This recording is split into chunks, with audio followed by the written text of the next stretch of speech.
पिछले कुछ सालों से लगातार मिल रहे नए नए वायरसेस ने दुनिया की चिंताएं बढ़ा दी हैं। इसी क्रम में चीन में एक और नया वायरस मिलने से सनसनी फैल गई है। ताइवान की सेंटर फॉर डिजीज कंट्रोल यानी सीडीसी ने दावा किया है कि चीन में जूनोटिक लैंगिया वायरस मिला है।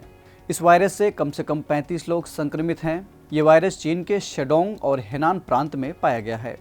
नया लैंगिया वायरस क्या है, ये कहाँ से आया, इसके लक्षण क्या हैं और इससे जुड़े अन्य महत्वपूर्ण पहलू कौन कौन से हैं, जानेंगे इन्हीं सवालों के जवाब अपने आज के न्यूज़ दिस आवर में। अभिवादन और स्वागत है आप सभी का हमारे इस खास कार्यक्रम में।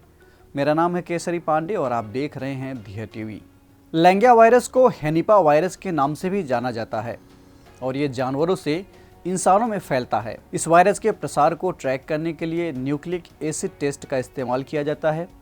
गौरतलब है कि इंसानों में लैंगिया पहली बार चीन के शैंडोंग प्रांत में जनवरी 2019 में पाया गया था।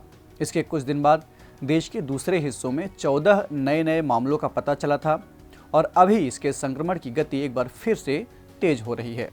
इसके लक्षण ज़्यादातर हल्के ही प्रतीत हो रहे हैं, जिनमें बुखार, थकान, खांसी, भूख न लगना, हड्डियों में दर्द, उल्टी और सिर दर्द शामिल हैं। हालांकि बीमारी की अवधि सबके लिए अलग अलग है, इसलिए हमें ये नहीं पता कि मरीज कितने वक्त तक बीमार रह रहे हैं।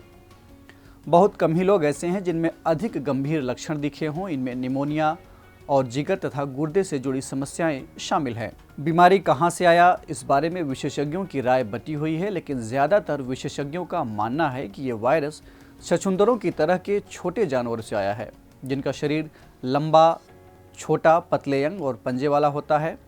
चीनी शोधकर्ताओं ने करीब 262 छछूंदरों में 71 मामले ऐसे पाए हैं। इसके अलावा कुछ कुत्तों और बकरियों में भी ये वायरस देखा गया है।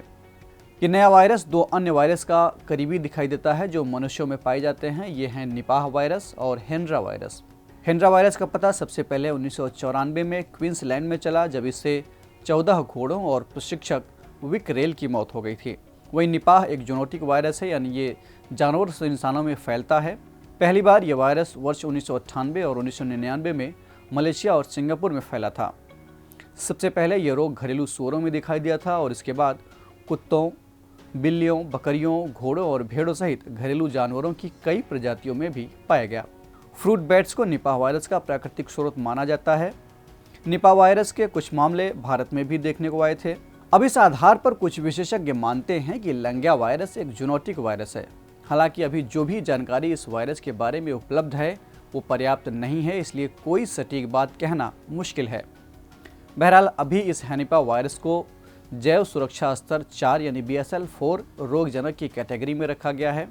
अभी मौजूदा वक्त में इस लैंगिया वायरस से बचाव के लिए किसी तरह का वैक्सीन या इलाज उपलब्ध नहीं है। तो ये थी बात लैंगिया वायरस की और अब बारी है आज के सवाल की। आपको कमेंट करके बताना है कि ग्लैंडर्स वायरस क्या है जो अभी सुर्खियों में था। इस एपिसोड में इतना ही। हम फिर मिलेंगे एक नए कार्यक्रम के साथ। तब तक के लिए पढ़ते रहिए और बढ़ते रहिए। नमस्कार।